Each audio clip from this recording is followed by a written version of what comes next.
भगवान सूर्य की उपासना इतनी फलदायी है कि गरीब गांव में एक गरीब किसान रहता था।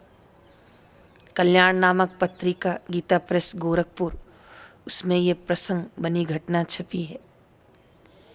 वो गरीब आदमी को कुछ धन की आवश्यकता पड़ी, कोई मार्ग समझ में नहीं आया, खेती बाड़ी बेच नहीं सकता था, उसी से रोजी रोटी चलाता था।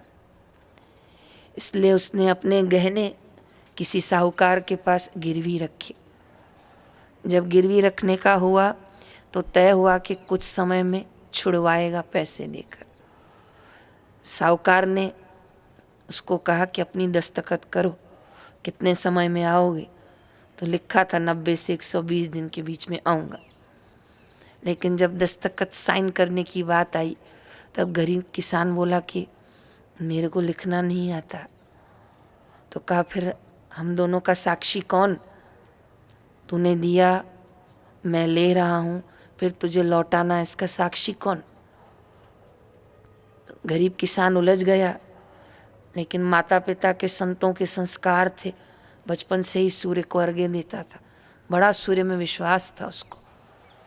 इसलिए उसने हाथ उठाया और कहा कि सूर्य साक्षी।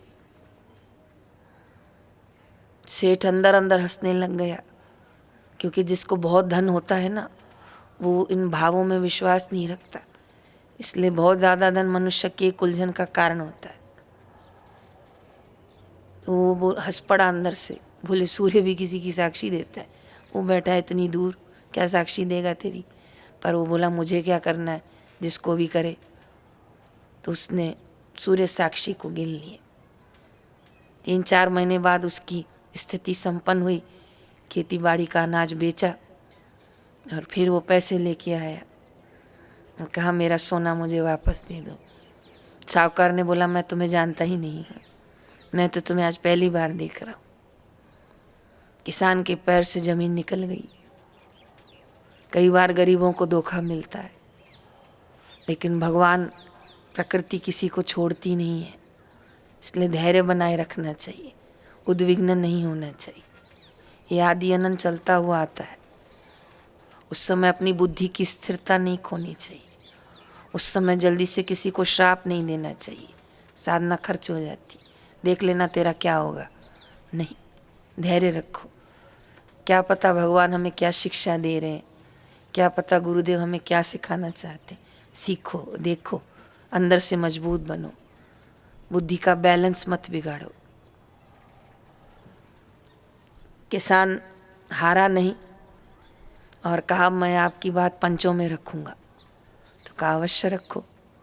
पंच बिठाए गए, प्रसंग को रखा गया। किसान अपनी बात पे अटल था, सेठ अपनी बात पे अटल था। आखिर कागज लाया गया तो कागज पे साहूकार के तो दस्तखत थे, लेकिन साक्षी में कोई नहीं, इसको लिखना पढ़ना आता नहीं। तब पंचों ने पूछा कि तुम बताओ किसको साक्षी रखा था जब तुम दोनों ने लेन देन की थी? तो कहा मैंने सूर्य को साक्षी रखा था। तो गांव में कुछ लोग तो हंस पड़े, लेकिन पंच सूझबूझ का धनी था। कहा प्यारे, तूने सूर्य को साक्षी तो रखा था, ये बात सत्य है।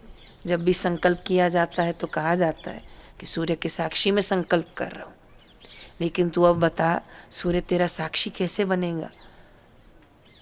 तू ये हारी हुई बाजी कैसे जीतेगा? तो कहा क्या करूं? कहा सूर्य से प्रार्थना करो।